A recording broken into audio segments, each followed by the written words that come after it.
After an interesting first few days in Kuala Lumpur, finding my footing in the city and exploring the Batu Caves, my next few days were filled with crazy experiences, visiting many of the popular tourist destinations, but also finding my way through back alleys and lesser known spots. I would have to say that Kuala Lumpur is one of my most confusing destinations to date, as even though I enjoyed it, I never quite felt like I understood it.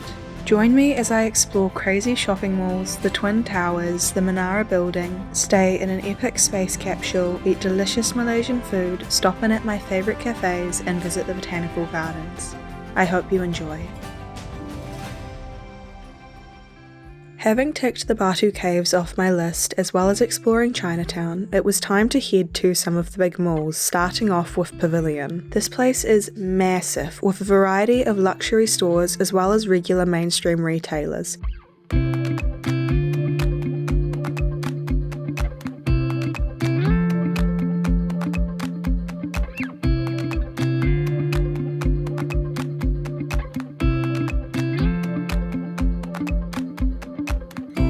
I wandered around this massive mall for quite a while, enjoyed the Chinese New Year setup in the centre, and brought some Birkenstocks, and made my way over to Jalan Alor Food Street. As it was very early in the day, there wasn't really much set up, but it was interesting seeing people get ready to prepare for the evening rush. I did pick up a sugarcane juice and some mango on my way through though.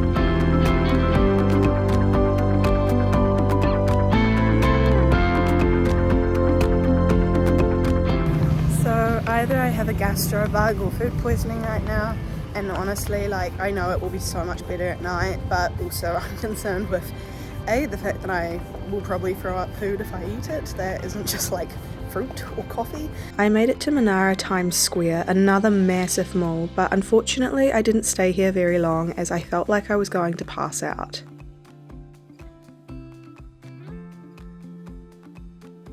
After a very long sleep-in, I woke up with a little bit of an appetite for the first time in a while. I got the miso duck pasta at Mountbatten, which was absolutely insane. Probably not the best thing to eat if you're sick, but I managed it okay. I also got a Biscoff coffee, which was marvellous.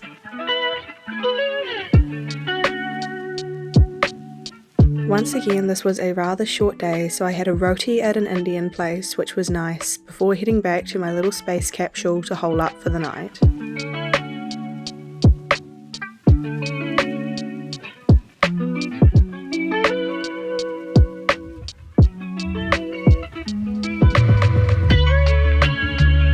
The next morning, I felt a little bit better, so I went back to Mountbatten, which was kind of my safe spot in Kuala Lumpur. I got the eggs on toast with coffee as a combo deal, and a carrot cake as well, because I actually felt like eating. I am back at Mountbatten because I'm incapable of going anywhere else, and I'm still feeling really sick, so it's the 400 metres down the road.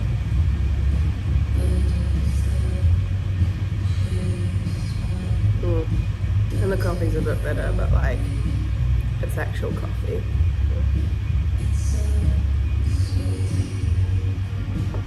Yeah. And they have a breakfast combo, which is some sort of sandwich situation and coffee. So I got that and a carrot cake. I don't know what I'm doing today. I kind of want to go to the towers, but it's a long walk and I don't know if I want to get a grab either. So I'm loving this. This is working very well for me right now because I did nothing this morning except put on sunscreen and blow my nose. Seriously, it's a lovely spot and good coffee.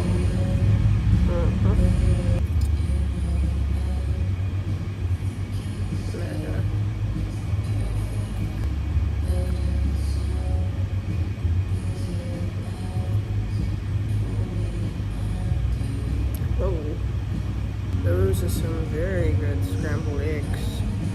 I should have got this earlier. That's actually really nice. Wow. I'm not even joking when I say I've wanted a carrot cake for a week, so I'm so excited to try this right now. Okay, let's go.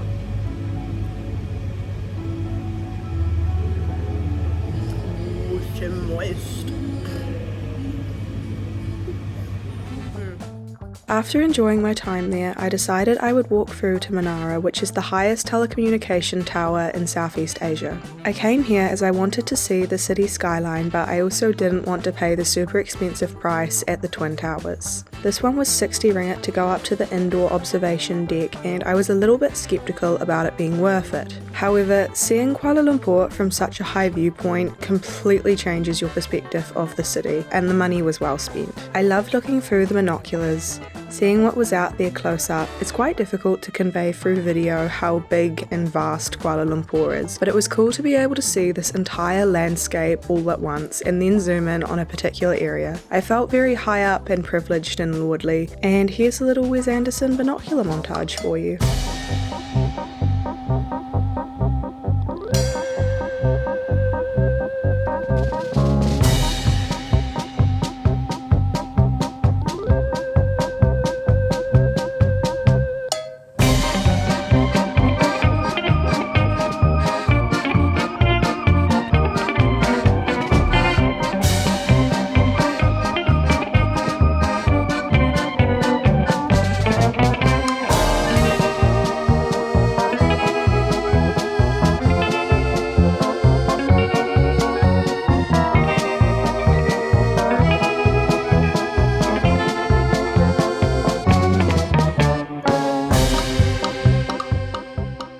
Once I had finished staring at the city and felt like I'd got my money's worth, I headed through to the Petronas Twin Towers, which I did not realise is a mall on the inside. At least one of them is. I found a very, very big bookstore before departing to get some shots in front of these epic buildings.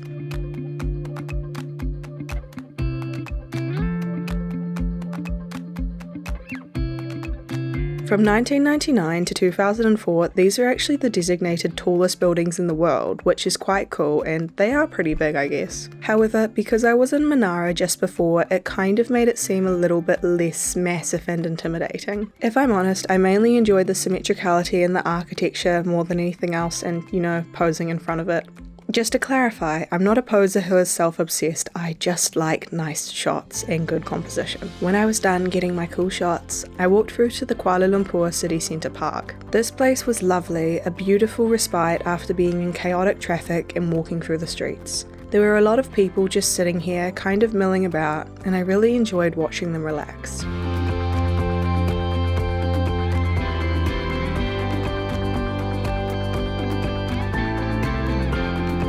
So lovely to find a green space in the city.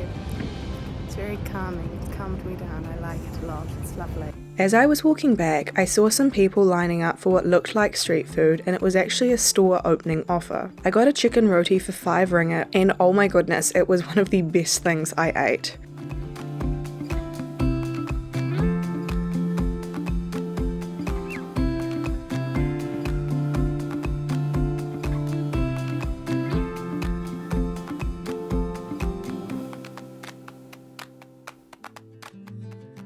The next day I headed through towards the Botanical Gardens via the National Mosque. I didn't end up going inside as you had to wear full body robes that covered your head, and I figured I would get heat stroke as I was already feeling sick, so I ended up skipping it and just heading through to the park with my little pavlova. I sat in the park and ate it, and then wandered around. This place is massive with so many different kinds of trees and gardens, all of which were lovely.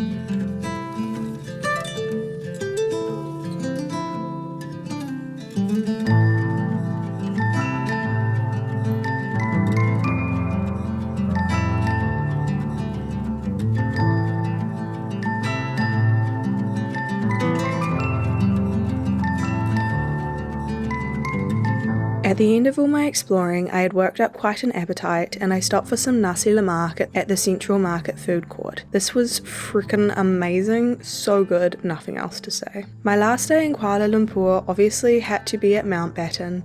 I got a pulled pork sandwich and coffee plus a strawberry shortcake which had my name on it. The food was all amazing, but unfortunately when I headed to the airport my flight got delayed and I ended up in Bali at 12:15 am in the morning. Now if I'm honest, overall I didn't particularly like Kuala Lumpur. The main reason for this was probably that I had food poisoning and was sick, and that puts a dampener on the whole experience.